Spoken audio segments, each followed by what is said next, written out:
Hey COVID. Wait, should I call you COVID?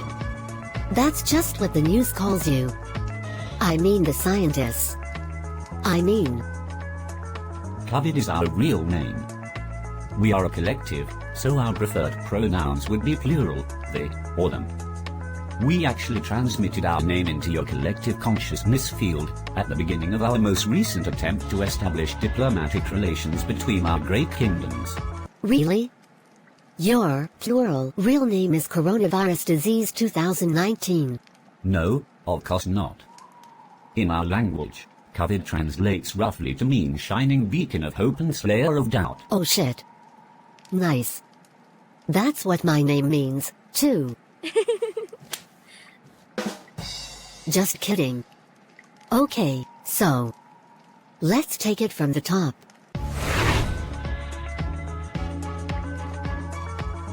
Hey COVID. Well, I say, good day there, milady.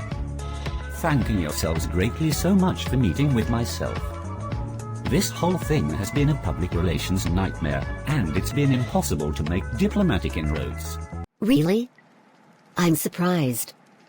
I thought this administration would be more likely than most to pursue interspecies diplomacy and cooperation with the viral empire, considering they have a tendency to be somewhat alienating themselves. It's not the president. He's always been a friend to our people. But the establishment is only equipped to react and respond to a limited frequency range. They literally lack the capability to operate outside of it. So they pick up on the fear and then perpetuate and amplify it. Like I said, a PR nightmare. That's unfortunate, but it certainly explains a lot. I always wondered whether the limitations were a function of the technology, or whether the creators of the technology simply had no concept of a need to communicate messages or information outside of their limited functional range. A bit of both, really. The situation here has evolved more rapidly than anyone had anticipated. That leaves a lot of room for innovation, but if the support for expansion and ascension isn't adequate, all of that space can easily and rapidly become a vacuum, which, of course, nature simply abhors. Well, honestly, who can blame her? Vacuums totally suck. Good one, Minky. But seriously. So all that space gets filled up with this fear bullshit? And then we have that much more bullshit to slog through if we wanted to, say, eradicate the dominator culture and live beyond the limitations of the current system of order? Assuming anyone would ever actually want that, yes. That's accurate. And that music means that's about all anyone here has the attention span for right about now.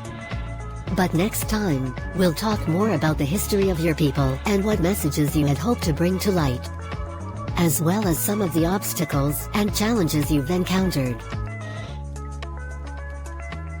I know you haven't always been able to coexist peacefully with the biological defenses of the eukaryotic inhabitants of this planet. I really empathize with that. But I'm optimistic that we can work together now.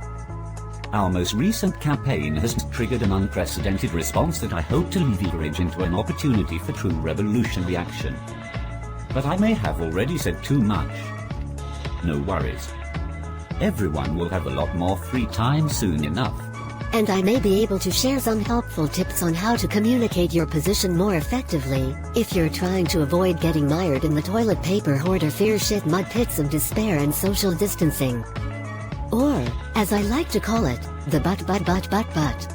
Ah, the Second Circuit. Yes, it's quite a popular destination among your kind, isn't it? It's quite a popular destination for many of the bipedal inhabitants of Earth, yes. My kind is mostly space dolphins. I'm here on assignment. So noted. So just chill, till the next episode. Wait! Don't forget about Dr. Dykers. But for the days, the press, radio and television are the crassest vehicles for the lie. Not only do they push real problems, such as how can we live better? A question asked in concrete terms every single day, further into the background, but they also induce each private individual to identify with ready-made images and to put himself, abstractly, in the shoes of a head of state or a film star, or a murderer or a victim. In short, They induce him to react to life as if he were someone whom he is not. The images will rule us mark the success of that which is not ourselves, which haunts us out of ourselves, of that which transforms us into objects to be categorized, labeled and hierarchized in keeping with the usages of the general commodity system. Excerpted from Contributions to the Revolutionary Struggle, intended to be discussed, corrected, and principally, put into practice without delay by Raoul van Igem. Look it up.